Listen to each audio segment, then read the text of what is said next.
6, 5, 4, 3, 2, 1.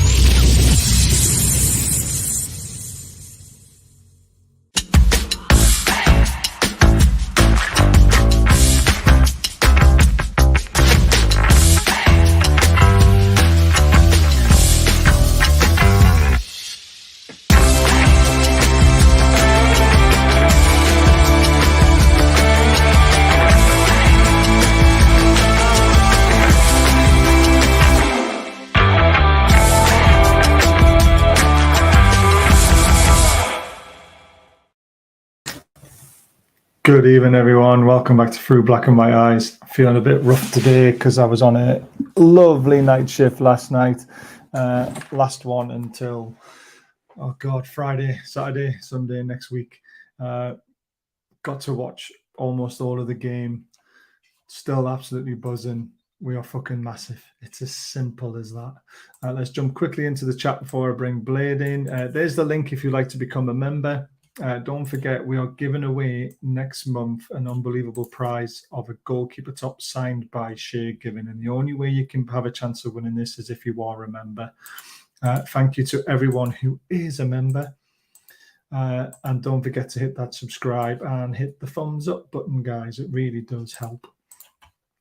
Who else is in the chat tonight? Leslie's here as always, modding away.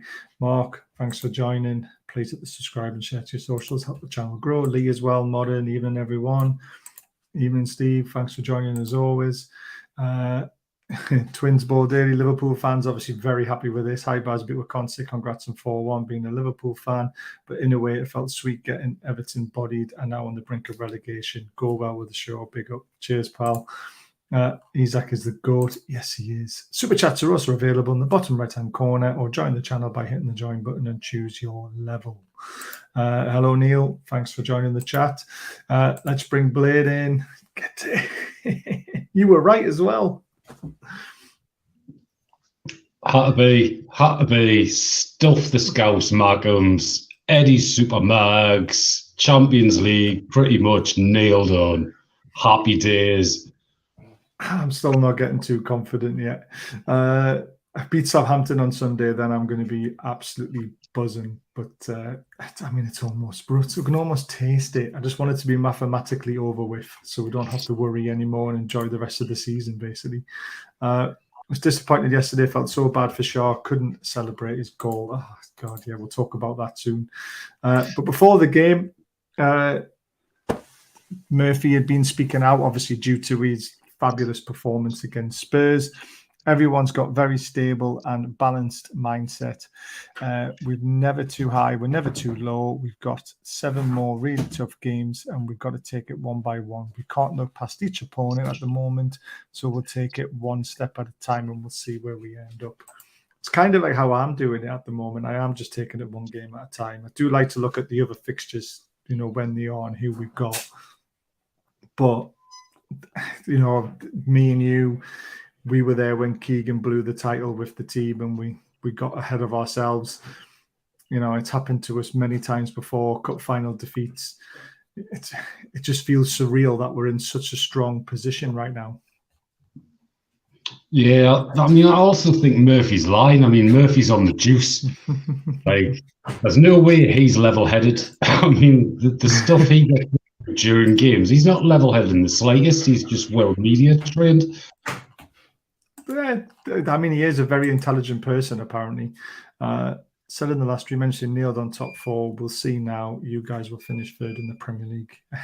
Someone put a tweet out yesterday that was actually today saying that if Villa drop points in the next 2 games and to us, we'll only be 4 points behind them in 2nd place. It's crazy. Yeah. We can't catch them. They'd have to lose pretty much every game, but yeah, we can't catch them. No, they only have to lose 4. And we win every game. Obviously, it's a lot to ask, but it's possible. It's possible. But see, that's getting too far ahead of ourselves again, you see. That's why it's 1 game at a time, Southampton on Sunday. But let's enjoy this one. Obviously, we absolutely thrashed the Scouse Macums 4-1. I went into the game very cautious because I knew it was going to be a battle. The fans tried to make it that. They tried to make it their cup final. They tried to big up their team as much as possible. This is how they started.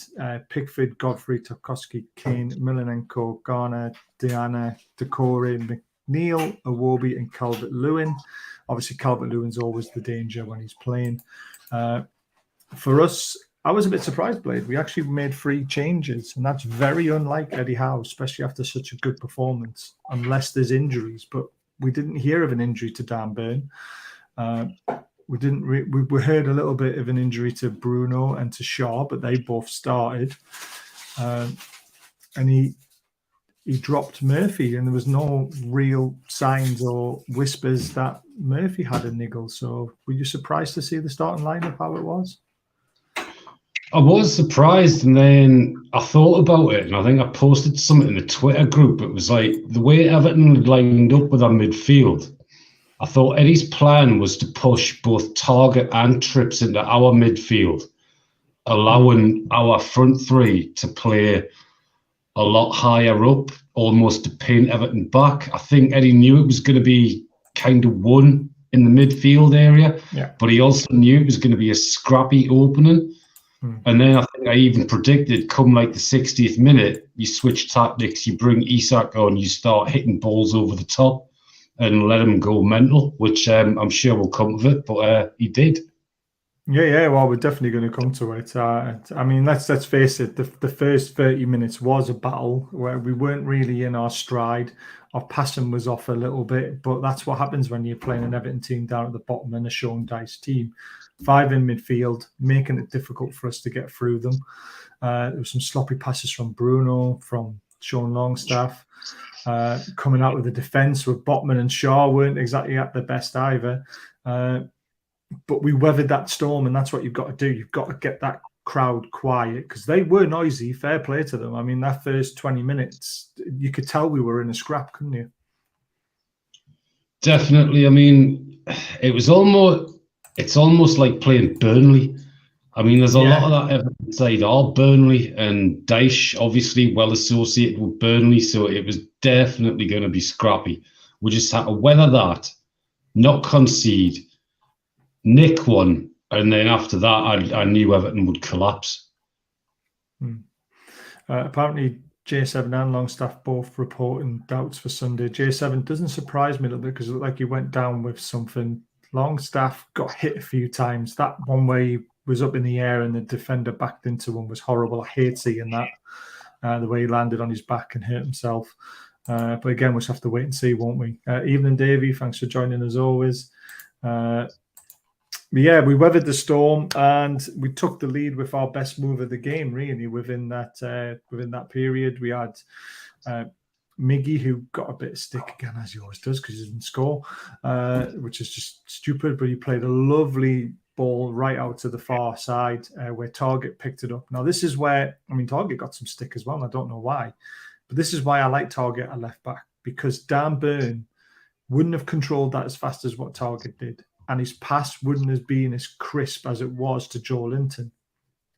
Would you agree with that assessment or not? Because I think if you looked at the way the ball was played from left back along the line, those balls were played so much better than what Dan Burn can. Now, I love Dan Burn. I just think Target's a better left back. I think Burn plays better at left back, considering he's a centre back, than Target, but Target does give her that extra dimension. And like I said, like that crossfield pass was outstanding, but Target almost checks his run to take it. He's then first thought is control, he moves it, and then the pass to release. Joe obviously was just speed of thought. Now, we have seen Burn get in advanced positions. If you look at the Leicester Cup game, Burn obviously scored the opening goal in that one from a similar sort of move. But yeah, it was just a good move all round. The first bit of quality really would seen, and yeah, that was just the start. Yeah, I mean, it was great from Joe Linton, the way he took on the defender, shot across the goalkeeper as you meant to do. He palms it out, and there's the finisher that we have in Wilson, the goal poacher, stabs it home, puts us 1-0 up. And I think that takes him to that took him to 12, and obviously his next one takes him to 13. But that's something like 11 goals against Everton now as well. And obviously, people ask Eddie, how do you look at these things? Do you understand them about the, he always scores against West Ham as well, so he played against West Ham. It's good management, isn't it? He's handling the situation between him and Isak so well.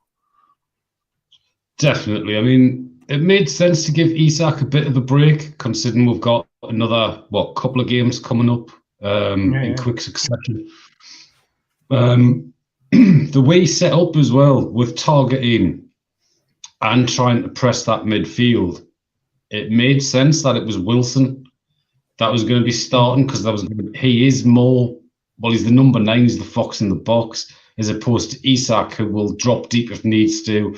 He'll make runs in behind. I just thought the way Everton were going to compress that pitch, then Wilson made perfect sense. And he's got like 8 in his last 6 against them. So Eddie's well aware of this stuff. He knows what he's doing. Yeah, exactly.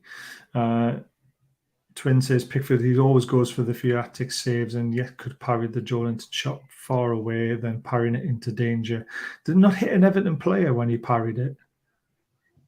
I'm sure it did. No. I think the way Pickford parries it, he parries it almost straight out into the 8-yard sideways.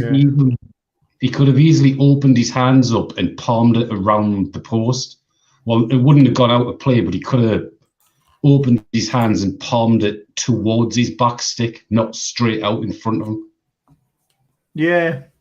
I mean, I'm sure it hit the defender. I need to watch it again at some point, but I'm positive when he palmed it, it did take a deflection, and then it just settled nicely for Wilson to win the race, because there was somebody racing onto it from the defensive side of things to try and poach it away, but he got there first and stabbed it home. The first half nearly ended in disaster, though, didn't it? When Calvert-Lewin burst through. I mean, great finish, the way he dinked it over Pope. Luckily, VAR saved us, and he was just offside, wasn't he? He was close. Yeah, we'll love VAR at Newcastle. It's great. Yeah. It's only great when it goes our way. I mean, the law of averages in there was that much went against at the start of the season. They say these things goes out, so... Although that's not really balanced, they just got a call right for once. Yeah. I mean, it would have been a lot faster if they used this new technology they use in the Champions League, but we have to use these lines. It's shocking. It takes ages, but it did look offside the way he was leaning forward. So the right call was made. Mark says, please tell me we are not linked to... No, we're not linked with David Cameron. I mean, he did all right, to be fair, though. I mean, put him in a better team, and he's a decent striker, to be honest with you. As I say, you create your own luck. Yes, we do. Good evening, Jules, as always. You're not quizzing tonight? It's a Friday night. It's normally a quiz night. Or was that Sunday night? I can never remember. Now, the second goal now, Willock is turning into my favourite player. I know everyone loves Bruno and Joelinton and Isak, but Willock, for me, epitomizes everything I love about a football player at the moment. He gives everything. He's everywhere. And some of the assists he's coming up with these days is blinding. It's 2-2 games now. The one last week against Spurs was phenomenal. But this one's just as good, isn't it, in its own way, because he moved it well, using trips to help out with. I think it was trips. And he got to the bar line as quickly as possible. He flicked it back with the outside of his foot, and Joelinton with a brilliant header. I mean, he could have just tried to head that in the top corner. He didn't. He did everything right. He had to get the power in it. He headed it down into the floor and into the back of the net. And that killed the game, didn't it, at 2-0? It made us rest a little bit easier, because I was stressing a little bit when it was still 1-0.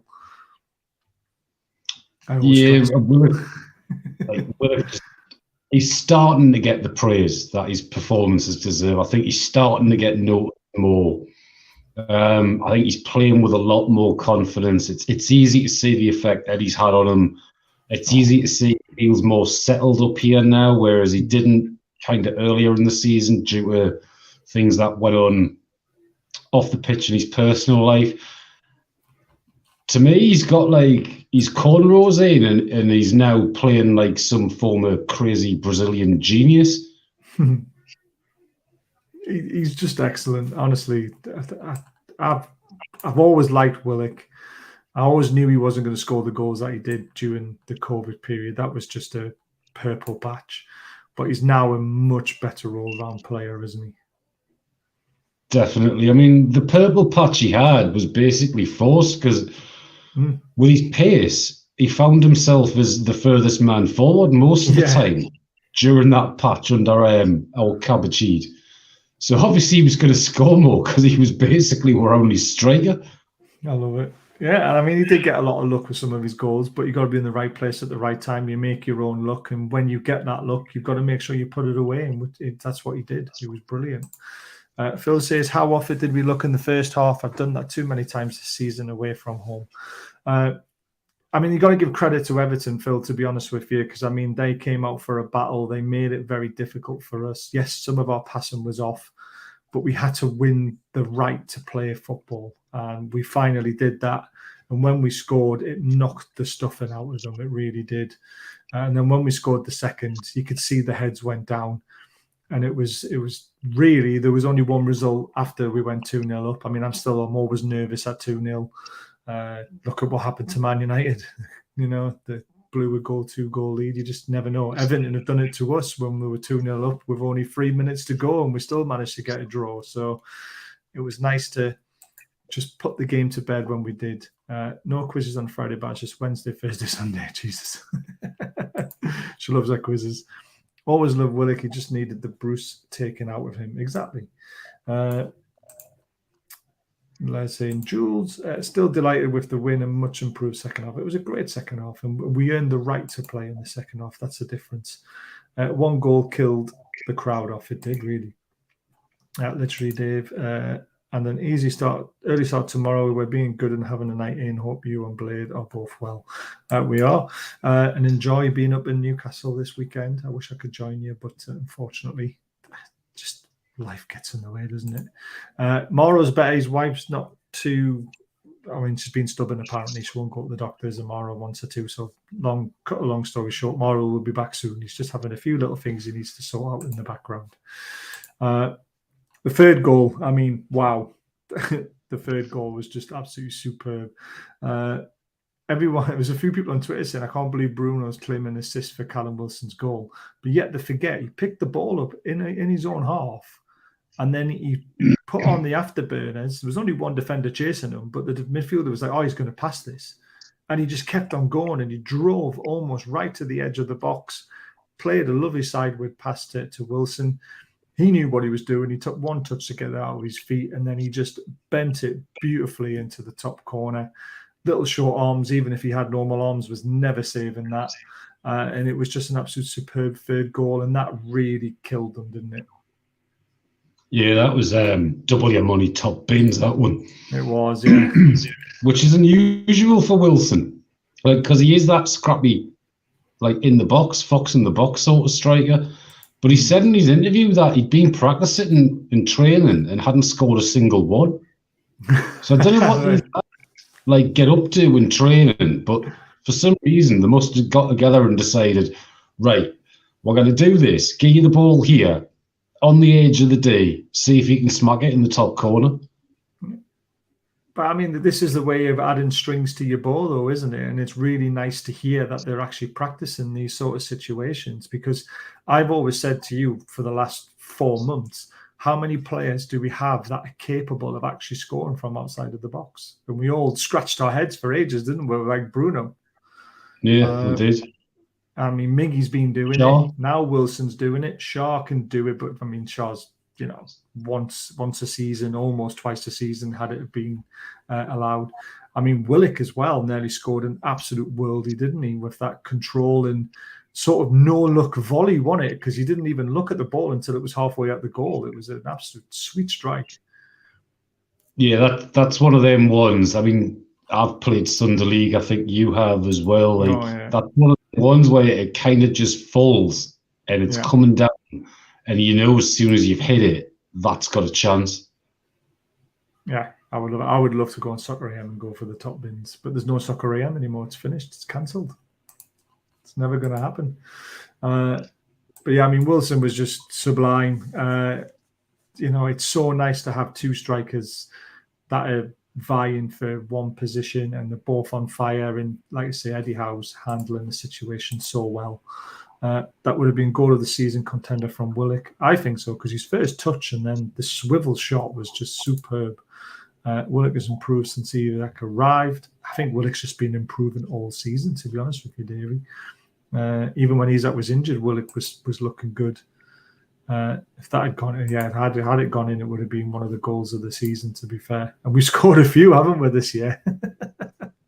Miggy by himself got like most of them. I remember last season we were racking our brains for goal of the season competition. It was literally like between one or two. This season we've got God knows how many to discuss, really. I don't even want to try and pick the goal of the season, to be fair. We're going to talk about that later because we're not quite up to that bit yet. But then disaster struck, and that's always that little thing in the back of your head going, "Oh, fuck, we've conceded. What's going to happen?" And again, from a corner. This isn't like us. What are we playing at? And it's gone straight in from the corner as well. I mean, I don't like to point fingers at anyone, but you shouldn't allow a ball to drop in the box and find its way in the far corner from the corner, should you? No, I mean, those sort of goals are just them like rare, fluky ones that occasionally happen. I mean, there's the Everton players running across to the near post, and that he is being tracked by his Newcastle marker, so we didn't lose that guy at the near post. But I think it looked like Pope was expecting us to get the header on it. That didn't happen. And so he's waiting to reset himself for the next phase of play. And because everybody's missed it, it's just gone in. Yeah. It's weird. I just don't understand how it's ended up going in, but it has. Mark says, will the club do a DVD for the highlights? I hope they do, because this is the season we get in the Champions League. But don't forget, we'll be on Amazon Prime as well. So there's that as well to look forward to. It'll have to be a multi-DVD pack at this rate. You're right. Leaving it in a bit bars go well with remaining sure. Big up, Blade. People watching, hit the like button. Thanks, pal, and good luck to your channel. Don't forget, if you want to learn about Liverpool, go and check out Twins Ball Daily. Nice lad, and he does good stuff about Liverpool. It's nice having other fans from other channels talking to as well, isn't it? I'm not surprised we haven't seen Stephen so far tonight. I think he might be on suicide watch, to be fair. Right. I mean, where do we start? Sup, fam? Think I got assist of the season against Spurs. Isaac, hold my beer, will you? And then he goes and does what I have only seen two people do in a black and white shirt before, Hatton Ben Arthur and Peter Beardsley. I have not seen any. I mean, everyone will probably argue ASM, but I've never seen ASM take on 5 players and actually assist a goal. I've seen Peter Beardsley do it. I've seen him score from there as well. I've seen Hatton Ben Arthur take the ball from the halfway line twice in the same season, almost back-to-back as well against Bolton and Blackburn. What Isaac did with 20 touches from almost inside his own half on the left-hand side, he made Keane dizzy. That's the only thing I can think of. He was on a roundabout. He's probably still on it now. And he had the composure just to flick it over Pickford back into the danger area. And I cannot believe he's not going to be given the assist because it's hit an Everton player. I mean, we were going to score even if it didn't hit him because there was another player behind him. But Murphy's just from 2 yards just going, I can't believe I've come on as a sub. And I'm literally here 2 yards out and I've just got to put the ball in an empty net. I mean, it's I feel sorry for Willock because that is now the assist of the season. Even though it's not an assist because they hit an Everton player. Yeah, like I watched it and I was like, nah, he's not doing this. There's no way he's doing this. And then he just kept going. And I was like, okay, he is doing this. And then I thought he was going to do some fancy, like, studs on the ball, drag back, roll it into the play, completely dummy the keeper, and then smash it into the top corner. The assist bit, it is harsh because, I mean, I think personally, and I've watched it over 100 times, like he's looking for Wilson so Wilson can get his hat trick. And I think because It then hits the defender and changes direction from going, say, to the middle of the 6-yard box and heads almost a yard parallel with the goal line. And then Murphy obviously comes in back stick, roofs it. I think that's why they're saying it's not an assist, but that is ridiculous. That needs to be looked at by that dodgy panel that looks at goals and should be given to the striker, because that was just sublime. It was. I mean, when he turned back off the defenders, I thought, oh, he's just going to lay it back here and then we're going to cross it. And then suddenly he decided to turn back on them and then just literally send them flying. We're going to come to that, Leslie. And apparently Ryan Bolt did that for Scarborough, obviously different standard league, but still got to be done. And it was just, I've watched it God knows how many times today on Twitter. Every time it comes up, I just stop and watch it again and again and again and again.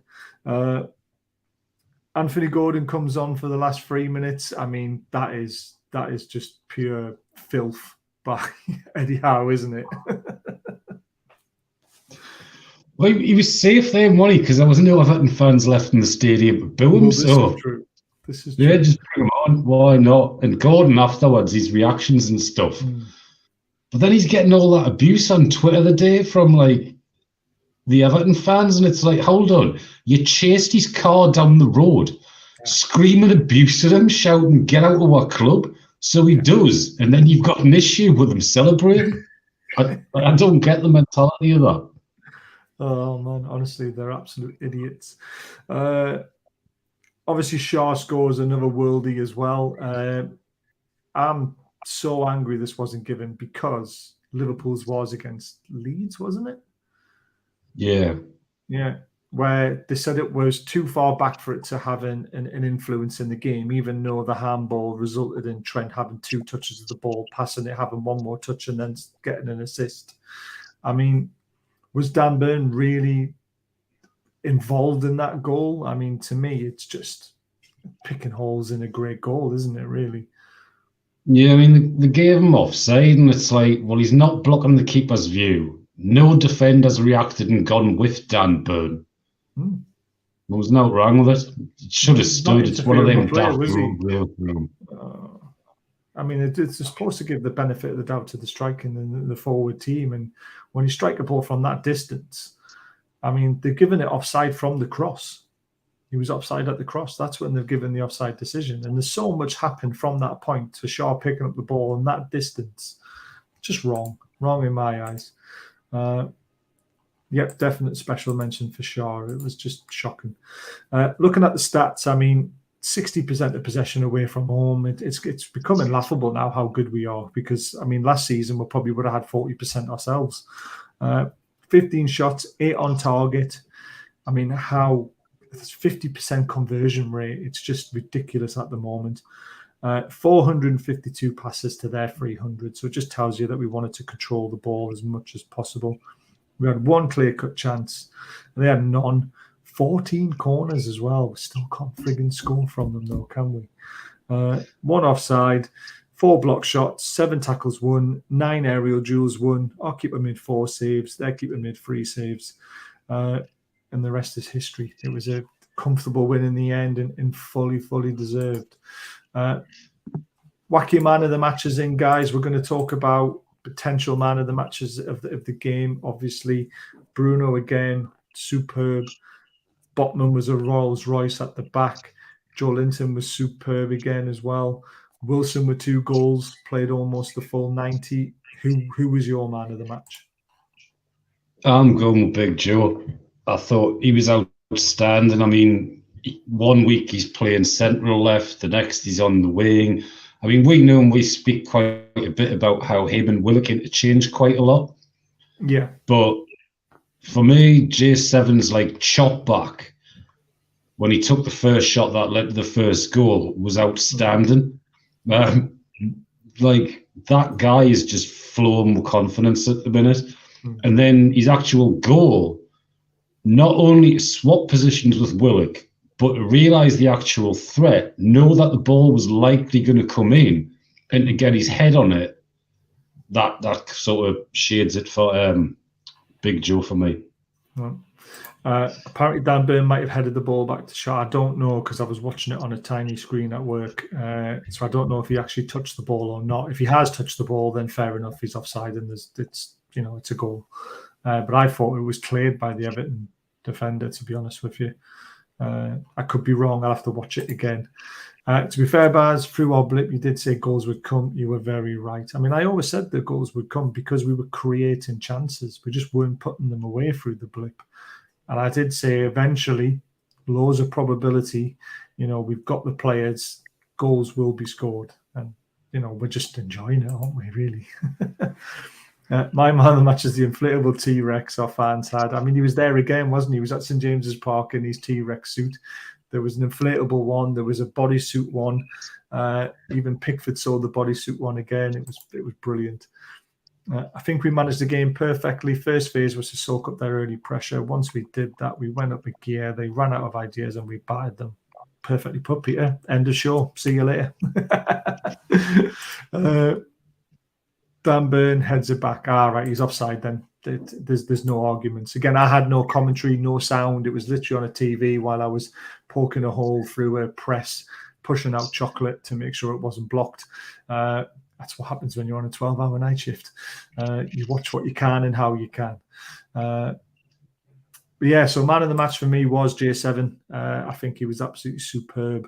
I mean, look at that as well for his heat map. He was absolutely everywhere. He found himself on the right, on the left dominantly, in midfield, like you said, with the Willock switching around. He played the whole 90 minutes again. He got a goal. He had 2 shots on target, 2 dribble attempts, 1 completed. He had 71 touches. Now, his passing accuracy wasn't great, but again, always happens when you're passing the ball in the final third. 64%. Key passes, 1. Long balls, 2 out of 4 successful. But look at these ground duels. 3 out of 11, 4 out of 7. So that's 7 ground duels and aerial duels, 1. Lost possession 26 times. That could be so much better. But interceptions 3, tackles 1, and dribble past only once as well. But like we say, the key is he was involved heavily in the first goal. He scored the second goal with his head, and he was just everywhere on the pitch as he always is. So J7, definitely man of the match. But again, like we said, Blade, Willock could have had it, Wilson could have had it, Bruno could have had it. It's just nice to be able to have these conversations, and it's not just Bruno. Yeah, most definitely. I mean, the confidence flowing through these lads at the minute must be like through the roof. Yeah. I mean, when Murphy's sort of like at half time, when you're actually sort of like, we need to change this, so bring Murphy on, it kind of says a lot to the confidence levels, because even the start of this season, not one of us would have prayed you bring Murphy on at half time for Miggy.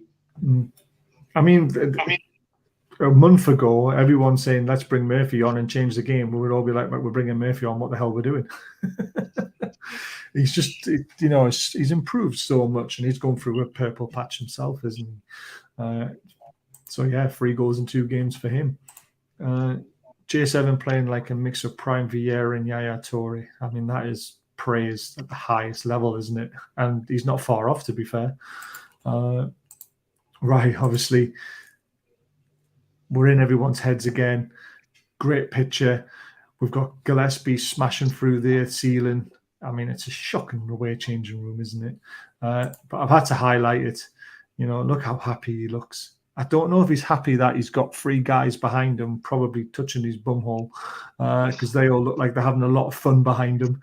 But I mean, we're just in everyone's head with these photos, aren't we? And I love it that they keep doing it. There were leaked photographs, and now we get them every time we win, and we're getting a lot of them at the moment. But it's just nice to see the players interacting with the fans, isn't it? Yeah, I mean, it's not just that. Like, the whole media department at St. James's is improved massively. I mean, yeah. We're getting the quick highlights released on the YouTube channel. Then we'll get the extended highlights. We're getting the interviews with players before and after games. We're getting daft interviews where they're naming stupid stuff or talking about their match card stats or whatever. Like the interaction, the owners have just bought completely into. For 15 years, these supporters have been starved of information. Yeah. And we had it under Keegan, whether it be you could go and watch them train. He forced the players to stay after training, sign as many autographs as possible, ingrain yourself in the Geordie culture, and you'll be loved. Yeah. These owners bought into that. Mm. You can liken it when Klopp first went to Liverpool. Yeah. He got masses of praise by them. And they're slagging our photos off, and all we're doing is exactly the same thing. It's fan engagement. I love it. The coin fork thing was great. Yeah, rolling coins into a fork, which there's a trickster that does all these kind of tricks, isn't there, on TikTok, and he records how many attempts it takes him to do it. And people love watching stuff like that. I mean, we're going to have a go at stuff like this soon, aren't we, really? We're going to have to join in. But yeah, I mean, I absolutely love it. And they have got it right. You are right. Last 15 years, no one was allowed to talk to the press. No one was allowed to say anything bad about the club. No one was allowed to say anything good about the club or anything that was going on. And now it's just so nice to have an open forum, it feels like, doesn't it? It's just incredible. I mean, the only person in sort of media you got was kind of Bruce. And the only good thing he ever had to say was about the bacon bloody sandwiches. Oh, God. Let's not go back. Let's not talk about it. J7 has to be the next Brazilian squad versus Spurs. He seemed to play a striker winger, and when Bruno went off, he slotted into the 6 and was outstanding too. He's an absolute machine. Yeah, I mean, even Eddie Howe's come out and said that in an interview. He's just said to have a player like him in the squad who can play anywhere you ask him to and still do an unbelievable job. It's unbelievable. We shouldn't have to apologise for celebrating our success. Yeah, exactly. 100%. Before we go into the next slot, just again remind everyone, please hit that subscribe button and the thumbs up button if you don't mind. It really does help with the YouTube algorithm and helps to move the channel forward. And thank you to everyone who is a member. You keep the channel running because the costs and all this sort of stuff, and help towards these amazing prizes that one lucky member will get, which is a Shea Given signed goalkeeper top. Will be given away that sometime next month, but you have to be a member to have a chance of winning it. The link's at the top of the chat. 99p gets you an entry into the draw for the month, so please consider hitting that button or the donation button in the bottom right hand corner. Like I say, it all goes towards the running costs and charity, and also towards the prizes. If you're slagging us off, it proves we're winding them up, which I love. The Scouse bin dippers are hypocrites. Yes, they are. Right. How it started to how it finished. They were literally celebrating outside, like it was cheering the team in the bus, like it was an FA Cup final.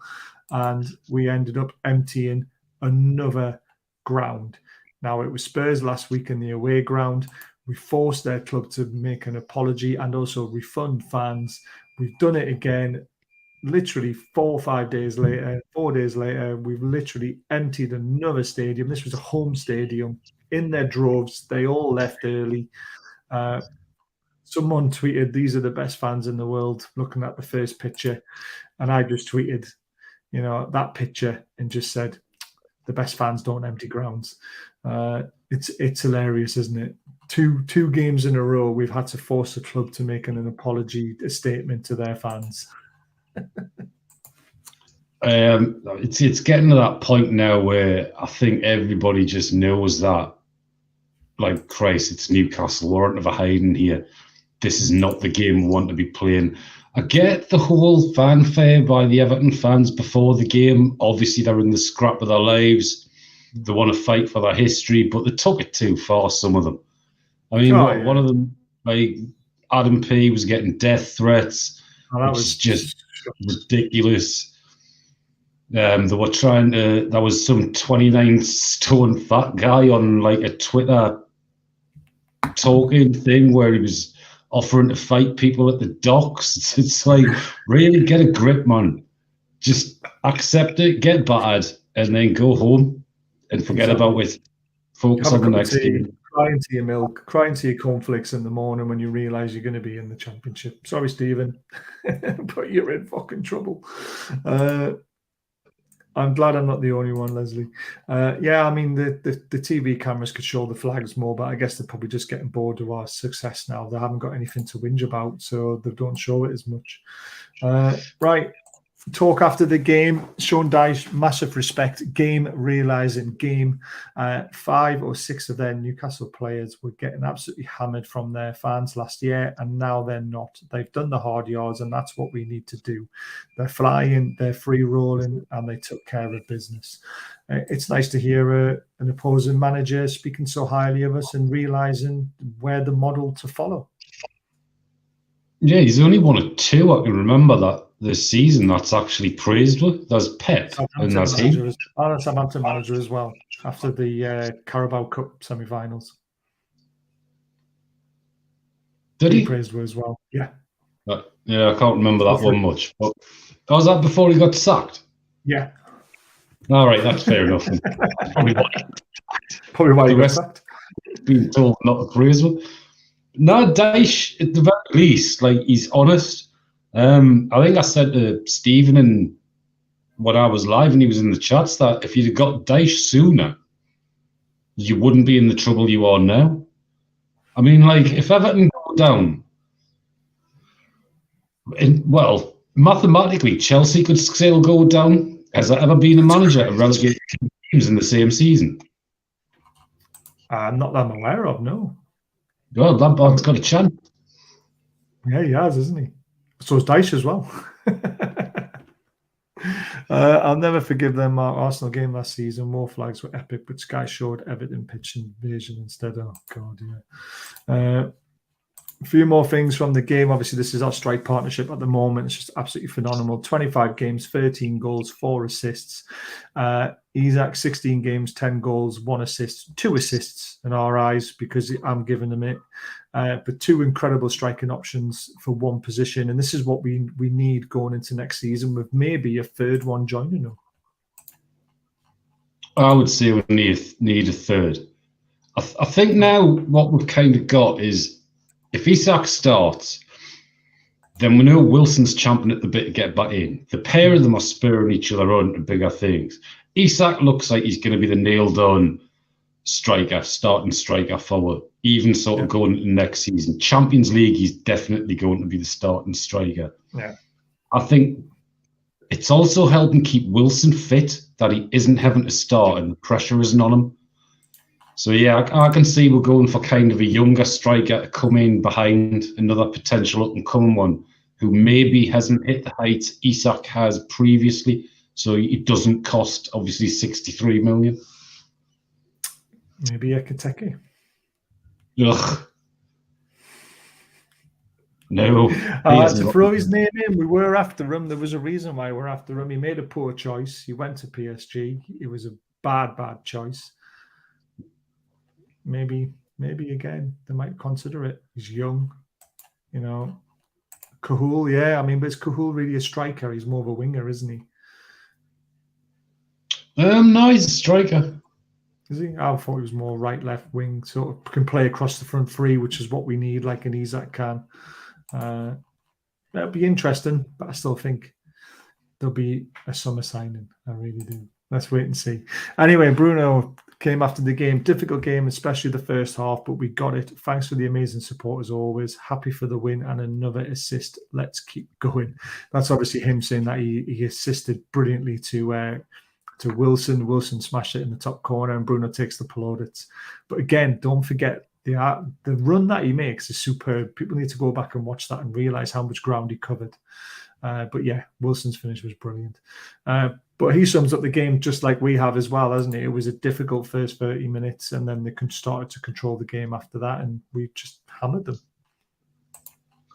Yeah, I mean, Southampton, like all the clubs down the bottom are going to be tough. Southampton's a bit different because we're at home.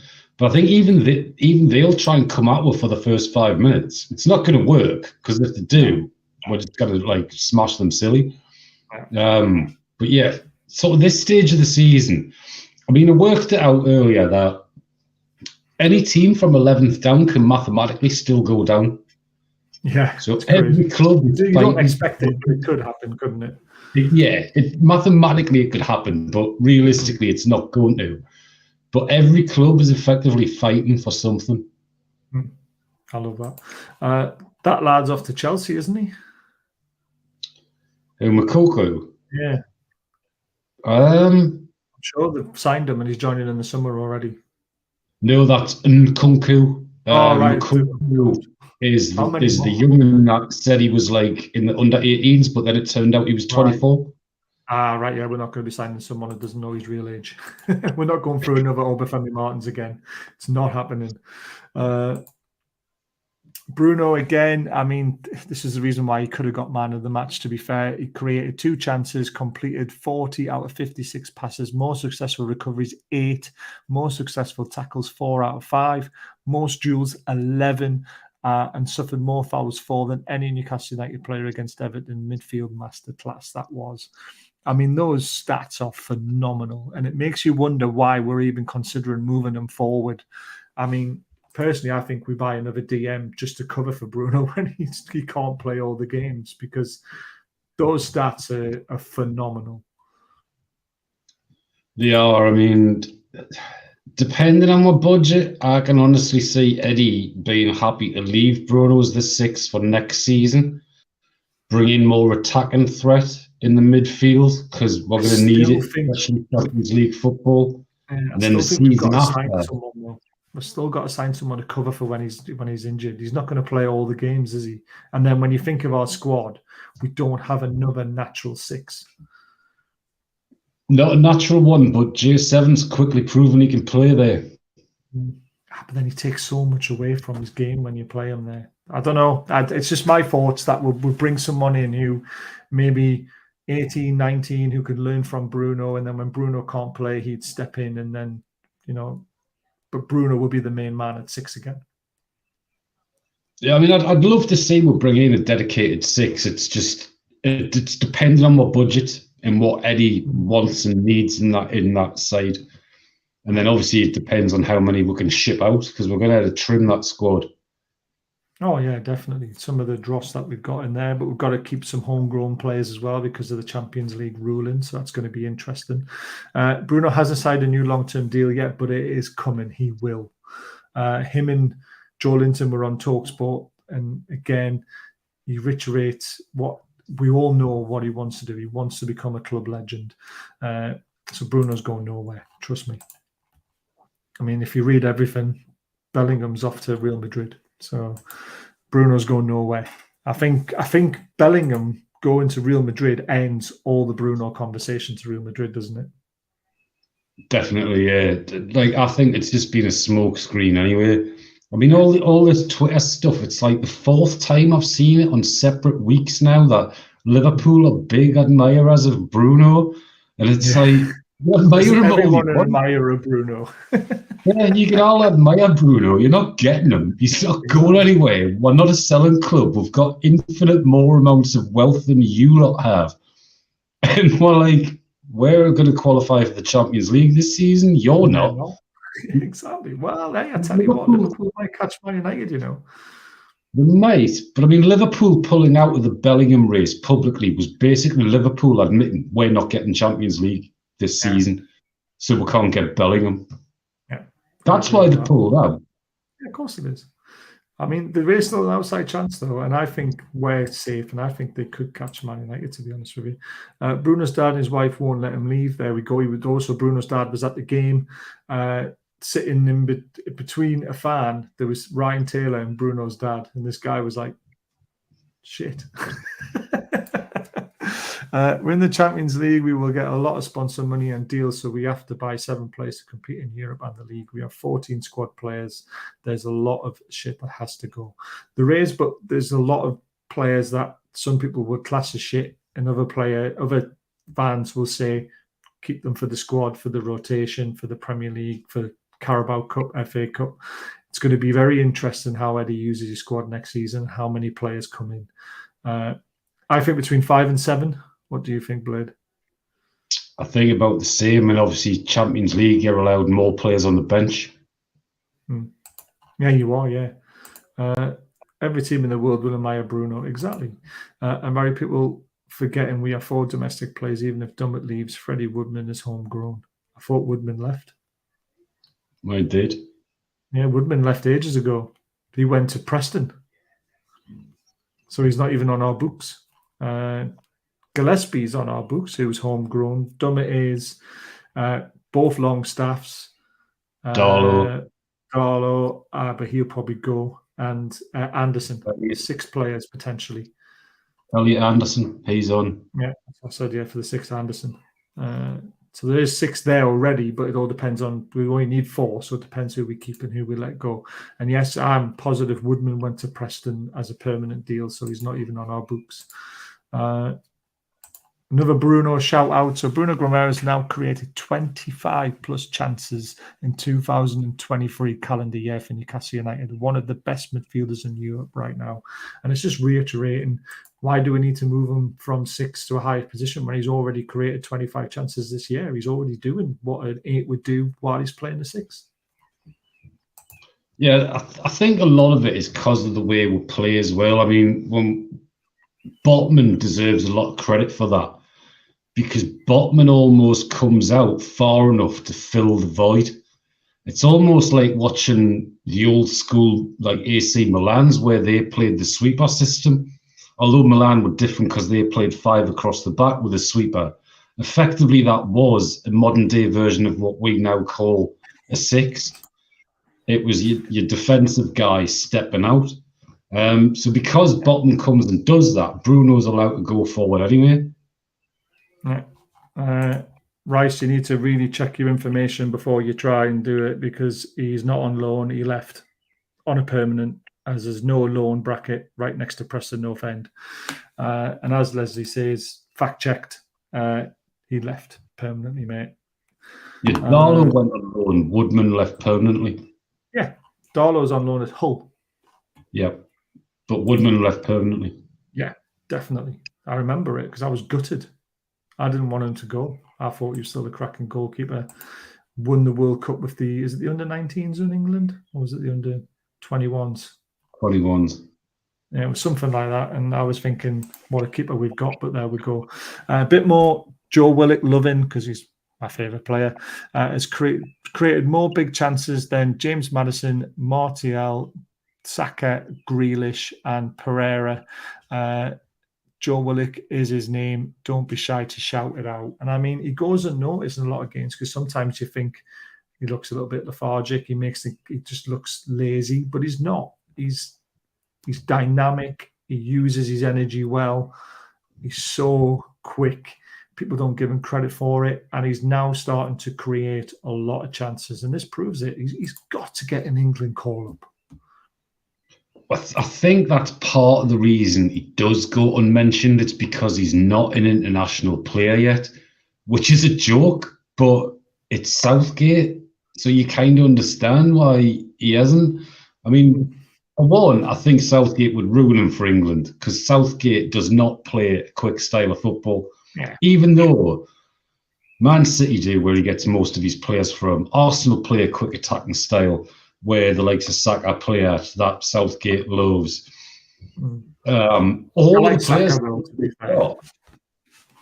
all the players Southgate have got are set up to play a 3-4-3 easily, and absolutely batter foreign opposition.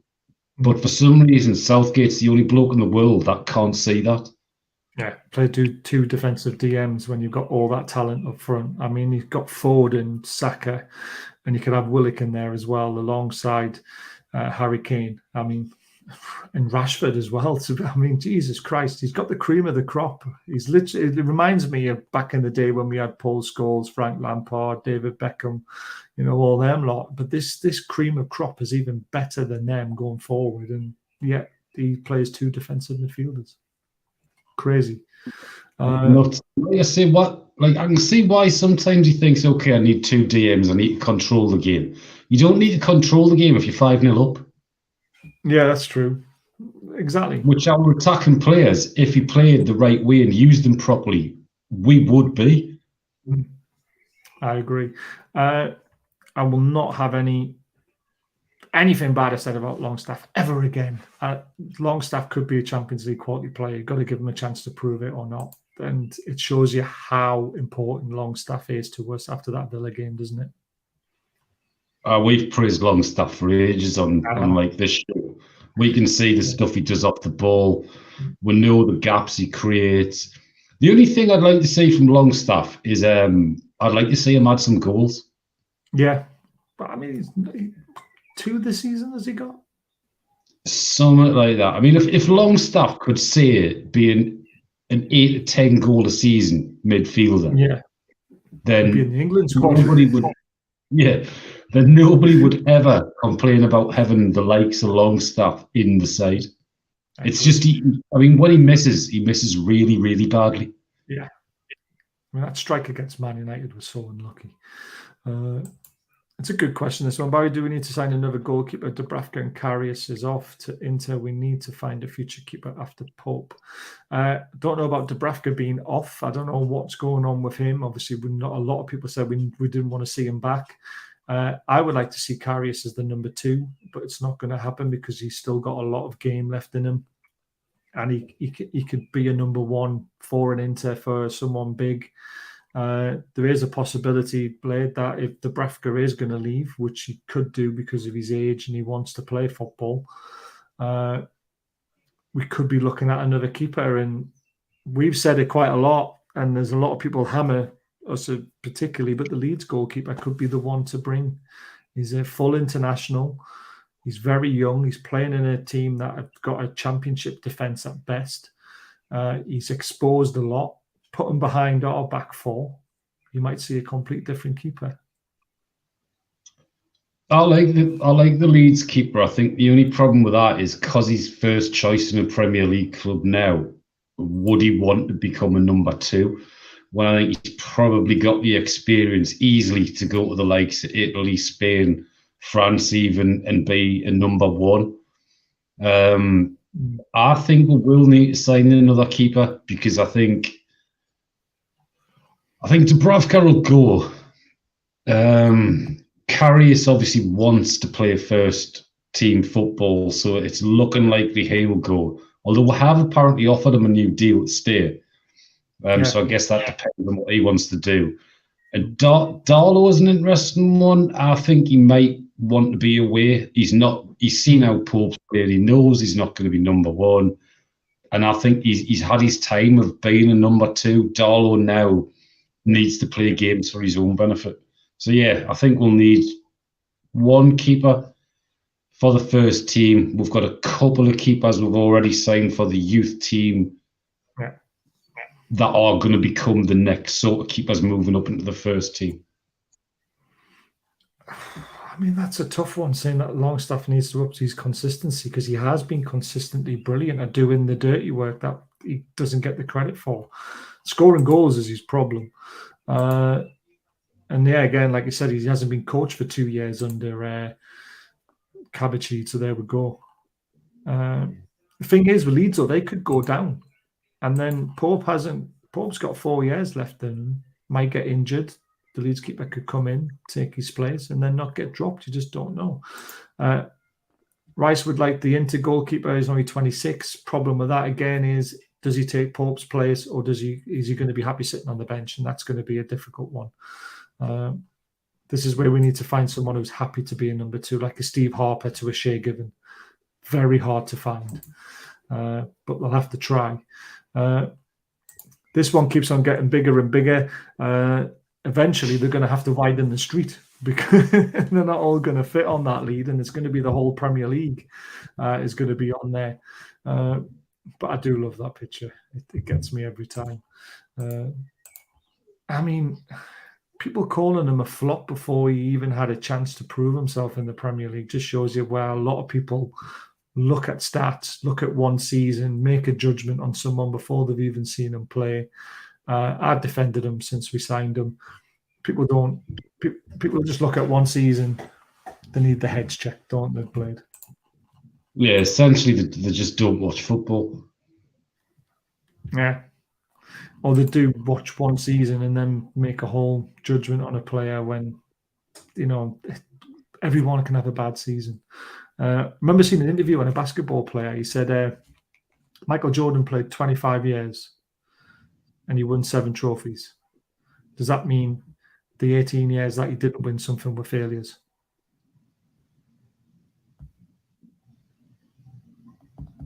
Even though he probably put up some of the best stats in the league and all that sort of stuff. Like you said, you cannot win everything. It's impossible. No, I'm going with yes. It's Michael Jordan. He should have won everything. He did win everything. He just didn't win every year. Can we all agree, as much as we love players, we are on progression stage, so players will leave to up the team's quality to compete with City in years to come. I mean, we're talking years down. We're talking 2-3 years down the line, potentially. I mean, a lot of the players we buy now, which will come in and, like look at Gordon. Gordon's struggling to get into the starting 11, and everyone thought he might just push ASM out of the team, but then J7's improved and went on to play in the left wing. No one's pushing him out of the team. Even Diaby would struggle to get Joelinton out of the team at the moment. He'd have to try his luck on the right wing. And then you try your luck on your right wing, and then you've got Miggy, who's got 11 goals this season. But yes, players are going to leave, but there's not going to be a squad overhaul, and Eddie Howe's already said that, hasn't he? 5 or 6 players will come in, but they'll take the places of players that we never see on the pitch. The likes of Richie, Manquillo hardly ever gets a game.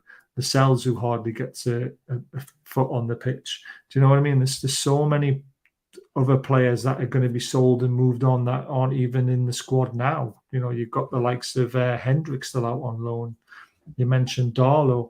It's going to be very interesting what happens, but there will not be a massive squad overhaul where next season we see 7 different players in this team. That's not going to happen. Eddie Howe will want to boost the squad, but he won't want to rip the heart out of what we have as a great team at the moment. And people are forgetting we're third. It's hard to improve a team that's third. There we go. Isak will be a bargain of the season. He uses class. Exactly. He's going to be a £100 million player eventually, isn't he? I've been watching footy for 60 years all over Europe, and believe you me, this man has got it. He will score and assist many, many times. I agree, John. That's the point where Howe wants the RB right. My point is we have 3 right wingers who leaves Murphy. They won't leave. Gordon plays on the left. Miggy can play right or left. And Murphy can play apparently across the front 3 and also the midfield 3. It's called squad depth. They're not going to leave just because Diaby comes in. Diaby comes in, might push someone to the bench. Our bench gets stronger. Our options get stronger. So who leaves? It'll be Matt Ritchie. There you go. Changes in the competition of the team will be an evolving process, masterminded by Eddie Howe and the management team end on. Exactly. I don't get this whole, Diaby's going, so that means someone else is. I mean, to be honest with you, ASM's probably going to leave in the summer. I think he's the one who gets put on the scrap heap because he's always injured. He's only started 11 games this season, and his output compared to Murphy, help me out, Miggy, everyone who's played, Willock, J7, it's nowhere near to the standard that we need. So ASM's going to be the one that probably gets sold. And I hate to say it because I love him, but I want to see him go abroad. I don't want him in the Premier League still. Bench must have 7 to 8 top players, exactly, and we don't have that at the moment. So 5, 6, 7 players coming in, that means we do have a really strong bench as well as a really strong starting 11. And then we're ahead of schedule, really. Let's have a look at the league. Let's have a look at the form at the moment. So since we got beaten that Carabao Cup final, we have gone on an unbelievable run. 7 wins, 1 loss. That loss really hurts. It still hurts, Blade. It really, really fucking hurts getting beat off Villa. Because I said it would be the easiest game out of all of them. But there we go. That weekend, I must have been busy. I can't remember that weekend. Yeah, I think it's a blur, to be fair.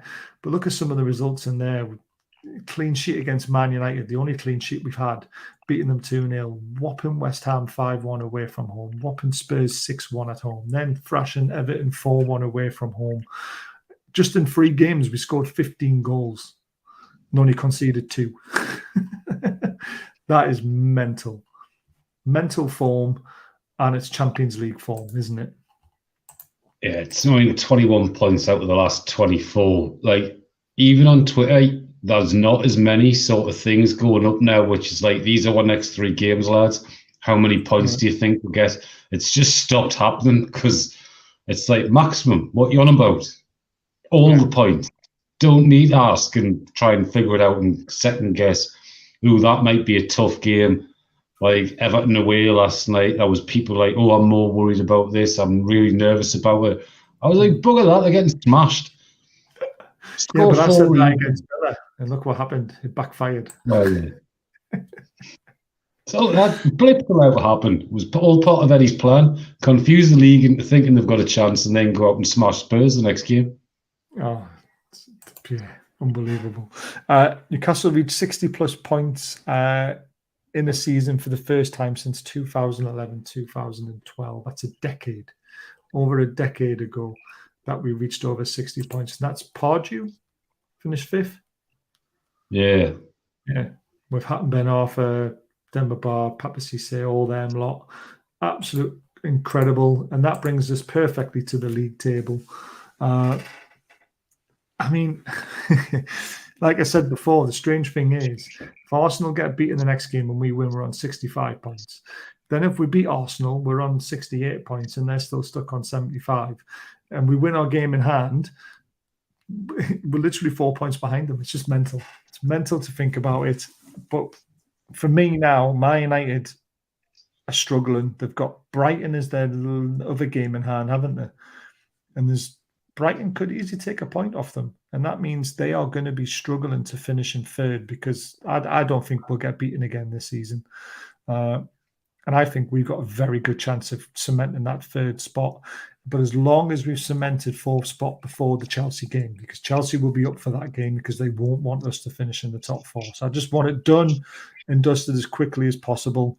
We keep kicking Spurs and Villa down by winning. We've just got to take it one game at a time. But how nice is it to see that, though? Oh, it's amazing. I mean, Man U's got Villa next. Yeah. So that's one of them's going to drop points. I mean, you mentioned Liverpool. I'm not worried about Liverpool. We're 9 points clear of Liverpool, same games played. They'd have to win all their games. We'd have to lose pretty much all of our games, and that's not happening. They've also got to catch up a what? What are they? A 10-goal difference somewhere. So I'm not worried about them. 3rd's ours for the taking. Like, it honestly is ours for the taking. Man U's got a tougher run in. Villa's got a tough run in. Liverpool have got 3 games that they're going to drop points in, I think. Liverpool are a bit of a dark horse, don't get me wrong, but they've still got to beat Villa, beat Brentford, and beat Spurs. I think they're the 3 games I think they could potentially falter in. So this is why I think the team that they've got a chance of catching is Man United, not us, which is weird to see. Yeah, I'd agree. I think we're gone. I think we're 3rd. Yeah. The horse is bolted. Man U to get 3 draws. Exactly. Honestly, they could. That second half performance against Spurs was shocking for them. Right, that's the end of the show. Thank you so much for watching, everyone. Please hit that subscribe button. Consider hitting the thumb. Well, please just hit the thumbs up button. Both of these are completely free. Doesn't cost you anything, so please consider doing it. However, this does cost a little bit of money. It's either £1 or $4.99. There's 4 different options. Thank you to everyone who pays a little bit towards this channel. The group collectively pay for the running costs of it, but we do give back, and this is something that we're very proud to do. We always do a prize every month, and this share giving goalkeeper top is the prize next month. So if you want to have a chance of winning this next month, become a member and you'll be added into the draw. I mean, it costs like £11 something a year to be a member for a year if you pay 99p a month, and then you got a chance of winning match day tickets, signed tops, signed photographs. There's so many prizes that we do.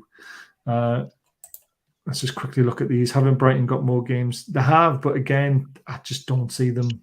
After getting beat off Forest 3-1, I think that's them done. The confidence gone. Cheers to Julie for modding as well. Gan Kanye, everyone says Mick. We're back tomorrow night for the look ahead to the Southampton game. Then I'm doing a watch along 1:45 on Sunday, and then we'll be back for the full time at 8 o'clock on Sunday night. And then I think we're going to do a fans forum on Wednesday at 8:15. So if you want to come and have your say on the channel, please drop me a message. It'd be lovely to have different faces on talking about Newcastle, and use having your say rather than just being in the chat. It would be really nice. Blade, thank you as always for coming on. I'll probably see you tomorrow night. Probably, yeah.